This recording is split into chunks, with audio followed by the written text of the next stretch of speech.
जंगल का खौफनाक सफर। सूरज की पहली किरण के साथ ही अजय, रिया, मोहित और नीतू ने तय किया कि वे पास के घने जंगल में पिकनिक मनाने जाएंगे। यह जंगल सिर्फ लगभग 50 किलोमीटर दूर था। इसके बारे में कई रहस्यमयी कहानियां प्रचलित थी, लेकिन युवा जोश और साहस से भरे ये दोस्त किसी भी अफवाह को सच मानने को तैयार नहीं थे। सफ़र की शुरुआत। सुबह सुबह वे अपनी गाड़ी में खाना, पानी, कैमरा लेकर निकल पड़े। रास्ता सुनसान और घुमावदार था। करीब 2 घंटे की ड्राइविंग के बाद वे जंगल के किनारे पहुंचे। गाड़ी खड़ी करी, वे अपने सामान के साथ जंगल के अंदर चलने लगे। चारों तरफ ऊंचे ऊंचे पेड़, अजीब सी चिड़ियाओं की आवाज़ें, ठंडी हवा का माहौल, यह सब बहुत रोमांचक लग रहा था। कुछ ही देर में वे जंगल के बीचों बीच एक खुली जगह पर पहुंचे। यहाँ हरी घास थी और पास ही एक छोटी सी नदी बह रही थी। यह जगह पिकनिक के लिए परफेक्ट थी। उन्होंने वहाँ चटाई बिछाई, खाना निकाला और हंसी मजाक करते हुए समय बिताने लगे।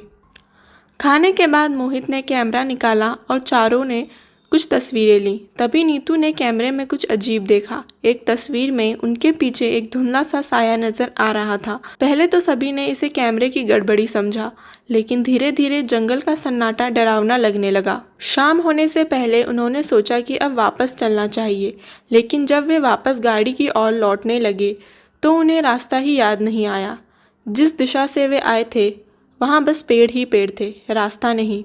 उन्होंने मोबाइल का जीपीएस चेक करने की कोशिश की, लेकिन वहाँ नेटवर्क नहीं था।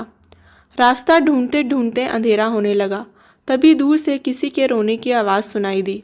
आवाज़ किसी लड़की की थी। रिया ने कहा, शायद कोई परेशानी में है, हमें उसकी मदद करनी चाहिए। लेकिन अजय ने मना किया, यह जंगल है, हमें पहले खुद को बचाना चाहिए।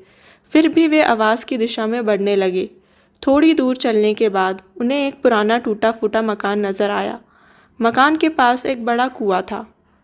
जैसे ही वे कुएं के पास पहुँचे, अचानक से वहाँ से एक सफ़ेद साड़ी पहने महिला निकली और गायब हो गई। यह देख चारों के होश उड़ गए। डर के मारे वे भागने लगे, लेकिन फिर वे दोबारा उसी जगह पर पहुँच गए।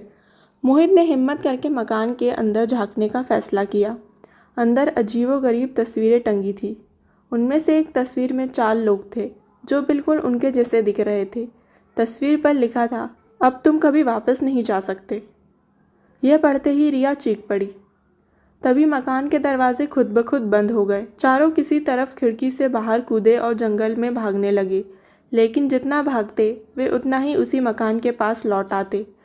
आखिरी बार जब वे मकान के पास पहुँचे तो कुएं से वही सफ़ेद साड़ी वाली महिला निकली। उसने कहा, तुम सब अब मेरे हो। अगली सुबह पुलिस को जंगल के किनारे उनकी खाली गाड़ी मिली, लेकिन चारों दोस्तों का कोई नामो निशान नहीं था। कहते हैं कि उस जंगल में अब भी 4 लोगों की परछाई घूमती है जो कभी वापस नहीं जा सकी। कहानी का सबक। हर जंगल की रहस्यमय कहानियाँ महज अफवाह नहीं होती, कभी कभी वे सच हो सकती हैं।